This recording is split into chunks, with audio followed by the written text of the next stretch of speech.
obesity is a huge problem in our society, bigger than we think. I get angry at the parents when I see an overweight child, because I don't think they realize the problems they're going to have in the future. I will highlight for you guys the importance of maintaining your child's weight. They'll have problems like being bullied, health problems, and I'll explain to you how to prevent those problems. So bullying, my younger cousin, she is 10, she's overweight.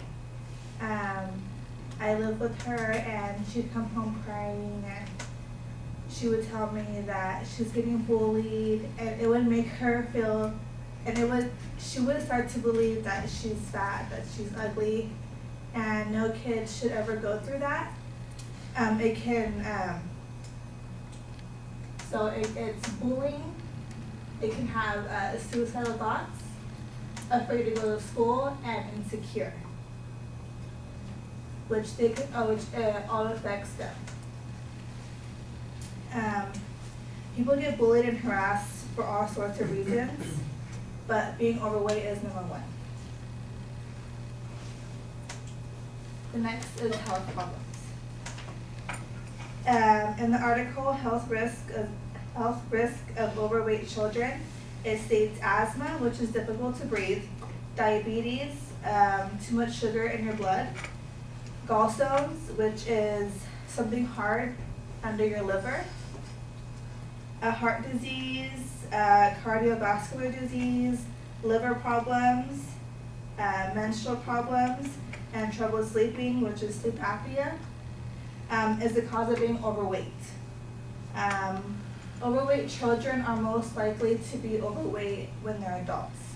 It's a hard thing to break. It's hard for someone just to lose weight and have the food right in front of them and say no. It's really an unhealthy lifestyle to live, and it affects them in the future.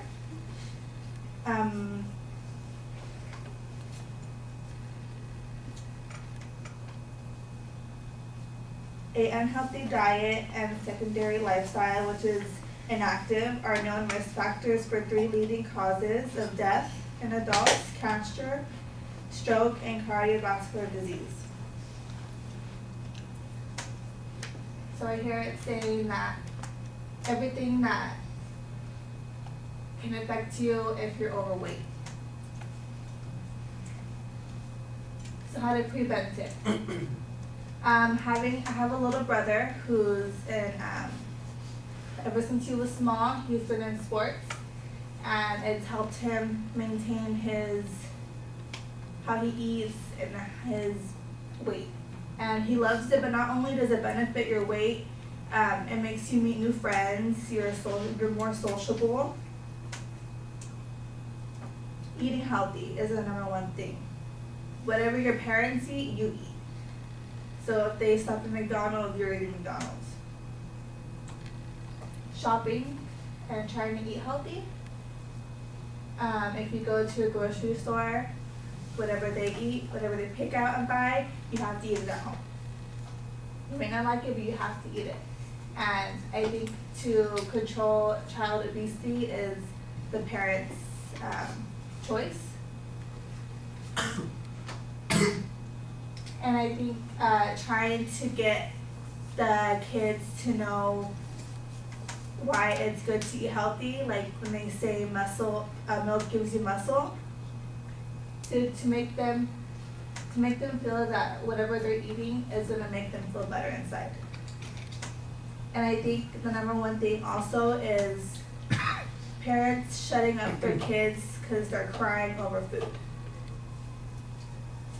As a parent, you make the decision. In the article, Preventing Weight Problems in Children, it states modern lifestyles have contributed to child's weight problems.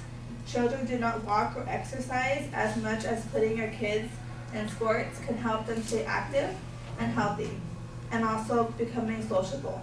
Healthy eating habits, if you help them, it could also give yourself with trying to eat healthy. It's always a good example to have the parents. It's always a good thing for the parents to feed you healthy food because it can affect you in the future, and I don't think anybody wants to have that problem in the future.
Moises, are you here?